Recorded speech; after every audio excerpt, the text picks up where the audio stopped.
Καλώς ήρθατε σε άλλο ένα, 2 κοκτέιλ σε 2 λεπτά και σήμερα θα ξετάψουμε τον νικητή του Southern Stories 1, ναι, εκείνη της φοβερής παραγωγής που είχαμε κάνει σε παροδία Survivor, Μαθιός Μαρνελάκης. Θαύτηκες, αγόρι μου, μπράβο. Κύριε Μαρνελάκη, τι κάνετε, πώς είστε? Πάρα πολύ καλά, είμαι πάρα πολύ χαρούμενος και είναι τιμή μου που βρίσκομαι για άλλη μια φορά σε καταστάσεις Bar Academy. Αυτή τη φορά όχι σαν διαγωνιζόμενος, αλλά σαν μαθητής. Για την ακρίβεια, είμαι εδώ για να κάνω το level 3, που ουσιαστικά είναι εξειδίκευση σε όλα τα σπίτια. Μόλις παρακολουθήσετε μια τοποθέτηση προϊόντος, την οποία δεν την είχα προγραμματίσει, αλλά όλα καλώς. Μαθιό, αγόρι μου, έχω ένα χαρτί το οποίο μπορεί να σου προκαλέσει συγκίνηση. Κάτι που δεν θέλουμε να κάνουμε, δεν θέλουμε να εμπορευματοποιήσουμε τη συγκίνησή σου σε αυτήν την εκπομπή. Αλλά εμείς θα. Έλα. Θα μ' αρέσει. Δεν ξέρω. Τι σου θυμίζει αυτό? Τίποτα. Έχουμε νικητή, κύριος Μαρνελάκης, Cups and Buttons, σωστή απάντηση. Μάλιστα. Δεν βαριέστε.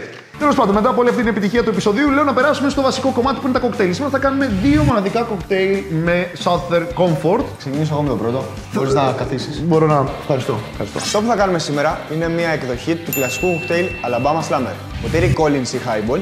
Παγώνουμε το ποτήρι. Η διαδικασία μας θα είναι shake. 60 ml χυμός πορτοκάλι. Γκότσιο Amaretto, 25 ml Blue Beetle Gin. Και τέλος 25 ml Southern Comfort. Πάγω στο shaker. Φραγίζουμε. Χτυπάμε. Καινούριο πάγο στο ποτήρι και σουρώνουμε το ποτό μας. Αρωματίζουμε σαν καλή mixologist με ένα ζέστη πορτοκαλιού και έχουμε ένα Alabama Slammer. Να πούμε επίσης ότι το Alabama Slammer μπορείς να το βρεις με slow aging, γι' αυτό παίρνει το κόκκινο χρώμα. Και επίσης στην Ελλάδα είναι πάρα πολύ γνωστό σαν καρπούζι, σωστά, που έχει και γρεναδίνη. Και τώρα αφήνουμε το κλασικό το Alabama Slammer και πάμε πλέον σε ένα βραβευμένο κοκτέιλ πρόσφατα, τη συνταγή του Κωνσταντίνου του Ριστάνη, το Loop Garut, η οποία κέρδισε το Southern Stories 2. Η συνταγή ονομάζεται Loop Garut και πάμε να τη δούμε αμέσως τώρα. Ξεκινάμε με το να φτιάξουμε το ποτήρι μας. Θα βάλουμε στο ποτήρι μας ένα ριμ από αλάτι και μαύρο καλαμπόκι και μετά από όλα αυτά θα παγώσουμε το ποτήρι μας. Η διαδικασία μας θα είναι shake.